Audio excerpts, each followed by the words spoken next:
नमस्कार, स्वागत है आपका द फोर्थ स्टेट यूट्यूब मंच पर। मेरा नाम है रविंद्र सिंह शोरान। सबसे पहले आपसे गुजारिश, हमारे चैनल को प्लीज़ जॉइन कीजिए जिससे हमें आर्थिक सहायता मिले। आपकी छोटी-सी आर्थिक मदद हमारे लिए बड़ा वित्तीय सहयोग होगा और हम लोग मज़बूती के साथ अपने इस चैनल को आगे बढ़ा पाएँगे। अब आज की खबर, ज्ञानेश कुमार को तो आप खूब जानते हैं, अब तो पूरा देश जानता है।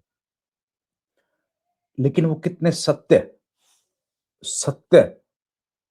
और न्याय के साथ काम करते हैं, ये आप कितना जानते हैं? ये है सवाल। भई हम तो जानते हैं कि वो बहुत न्यायप्रिय हैं, बहुत सत्यवादी हैं और इतने सत्यवादी हैं कि सुप्रीम कोर्ट तक उनकी सत्य जो बातें हैं उनको स्वीकार करता है और उनकी बातें मानता है। अब क्या हुआ? हम लोग न्याय और सत्य अहिंसा की बातें क्यों कर रहे हैं? हाल ही में हुआ क्या कि जो अपने ज्ञानेश कुमार हैं, उन्होंने सुप्रीम कोर्ट में एक बात कही। उन्होंने कहा कि ये जो एक सॉफ्टवेयर होता है डुप्लीकेशन सॉफ्टवेयर, नाम से भी आप समझ गए होंगे कि जो एंट्रीज़ 2 बार हो गई हैं, कई बार होता है ना, एक व्यक्ति का नाम 2 बार आ गया, एक व्यक्ति का नाम 3 बार आ गया, अ, नाम भी वही, फादर्स नेम भी वही, एड्रेस भी वही, उम्र भी वैसी ही। तो वो डीडुप्लीकेशन के लिए एक सॉफ्टवेयर तैयार करवाया गया था।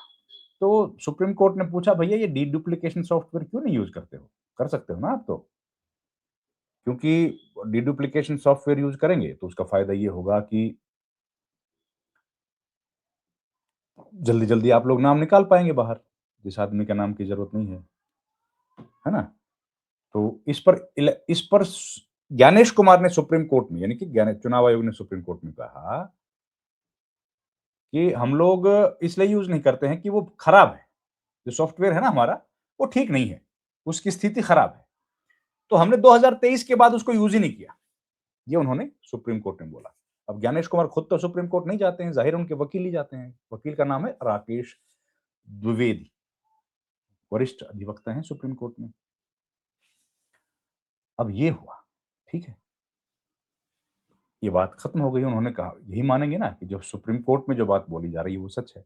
लेकिन फिर एक रिपोर्टर्स कलेक्टिव नाम का संगठन है, तो संस्था है, उसने खुलासा कर दिया कि ये तो झूठ बोल रहे हैं। अब ये देख लीजिए आप क्या खुलासा किया है। ये 2 महिला पत्रकार हैं, आयुषी कार और हर्षिता मानवानी। उन्होंने ये खुलासा कर डाला। क्या है अब देखिए, ईसीआई पुल से यू टर्न, ईसीआई ने एक बार फिर से ले लिया, क्या है, U turn, roles out algorithms Midway into SIR without protocols, manuals or written instructions and written instructions. वहां क्या बोला था, हम लोग यूज नहीं करेंगे, यहां यूज ही कर डाला, यूज कर दिया। उससे क्या हुआ, यूज किया, यूज करने से पता लगा कि भई ये लोगों के नाम है, तो अपने आप ऑटोमेटिकली कट गए, उन लोगों को नोटिस चला गया अपने आप ही। ये लो भैया, ईआरओ जो जो जिसकी जिम्मेदारी थी उसको मालूम ही नहीं है। ये हो रहा है इस देश में। ये खबर इन्होंने ब्रेक की है। दो ये जो साहसी पत्रकार हैं, आयुषी कार और हर्षिता ने। अब बताता हूँ पूरी खबर क्या है। अब ये हो रहा है इस देश में। देख लीजिए कितना मेहनत के साथ ज्ञानेश कुमार काम करते हुए दिख रहे हैं। हम लोग तो ज्ञानेश कुमार के, खैर आप लोग तो हल्के में लेते होंगे, हम तो बहुत गंभीरता से लेते हैं ज्ञानेश जी को। बहुत ही सम्मानित व्यक्ति हैं और कितना ईमानदारी से देश के लिए काम कर रहे हैं, वो देख ही रहे हैं। तो खबर ये है कि सुप्रीम कोर्ट में 8, जो उन्होंने ये बात कही थी कि हम लोग नहीं यूज करते, उसके 8 ही दिन में, ज्यादा टाइम नहीं लगाया, 8 दिन के बाद ये यूज कर डाला। तो after informing the supreme court that ये डुप्लीकेशन सॉफ्टवेयर इज डिफेक्टिव, इतना खराब है कि यूज के लायक नहीं है, उसको रीएक्टिवेट कर दिया और एसआईआर की प्रक्रिया के बीचों बीच कर दिया। 12 राज्यों में जो चल रही है ना, उसके बीचों बीच कर दिया। और it has done so after scrapping the rigorous ground verification process outline in its manual. अब देखिए, वोट कटने के लिए, जोड़ने के लिए मैनुअल्स बने, किसका बनेगा किसका कटेगा, क्लियरिटी है उसमें, लेकिन उसका यूज नहीं किया। एक क्वेसी जुडिशियल प्रोसेस भी होता है, was meant to reliably separate suspected fraudulent voters from genuine ones, उसका भी यूज नहीं किया गया है। क्वेसी जुडिशियल प्रोसेस जो है वाज मेंट टू रिलायबली, क्यों बनाया गया था, इसलिए बनाया गया था ईसीआई ने कहा कि ECI has also activated a second algorithm-based software midway into the revisions of voter list in 12 states. Reporters collective ने ये फाइंड कर दिया, 12 स्टेट्स में वो यूज कर दिया है। आपने जिसका नाम है उसका आपने यूज कर दिया।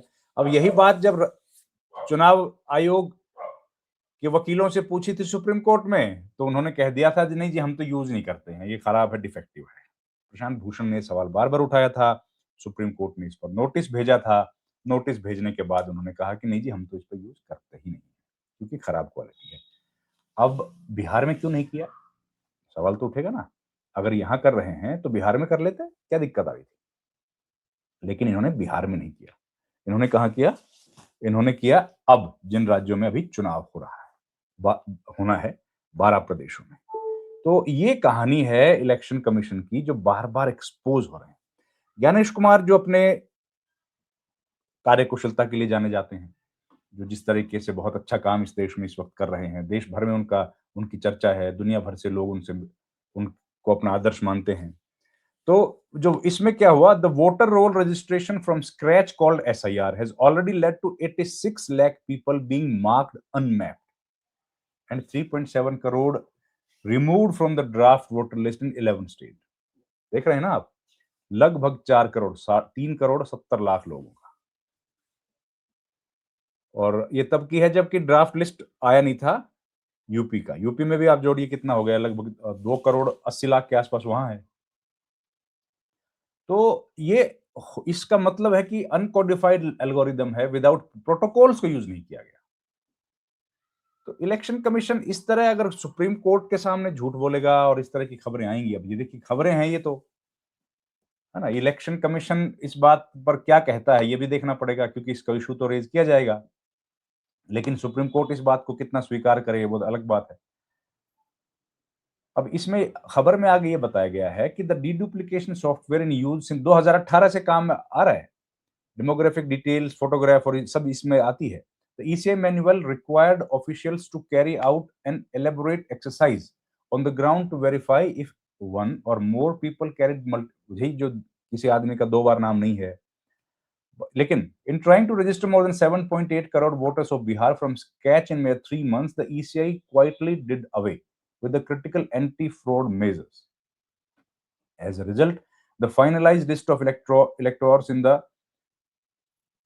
state was riddled with more than 14.35 lakh suspicious entries or duplicates we found. अब ये सवाल समझ नहीं आया है कि SIR की जब घोषणा की थी तो ज्ञानेश कुमार ने कहा था प्रेस कॉन्फ्रेंस में that no deduplication software will be deployed during SIR here as well. पूछा गया था उनसे पत्रकारों ने कि भैया क्या आप डीडुप्लीकेशन सॉफ्टवेयर का उपयोग करेंगे, मना कर दिया। हमने बिहार में भी नहीं किया तो यहां भी नहीं करेंगे, पर यहां चुपके से कर दिया। अब इसका क्या जवाब देंगे पता नहीं, जवाब तो वही देंगे।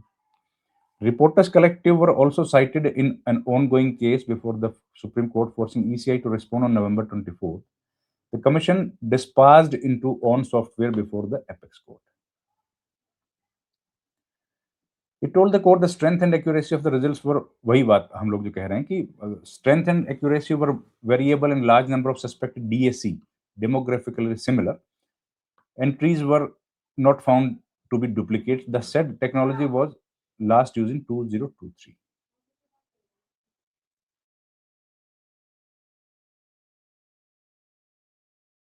तो उस मैनुअल है, आप यूज करना चाहते हैं कर सकते हैं, दिक्कत नहीं है, लेकिन उस मैनुअल का उपयोग करना पड़ेगा।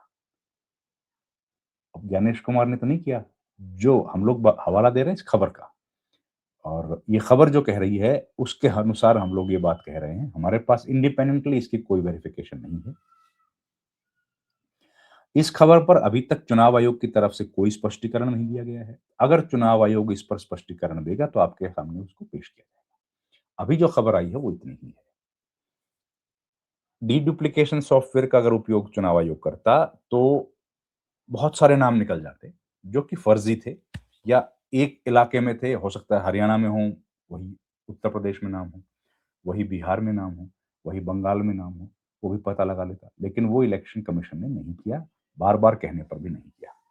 और अब ये सामने आ गया है एक और झूठ खैर, इस वीडियो में इतना ही। आपसे गुजारिश है हमारे चैनल को प्लीज लाइक, शेयर, सब्सक्राइब जरूर कीजिए। आपका बहुत बहुत धन्यवाद। Thank you very much. नमस्कार।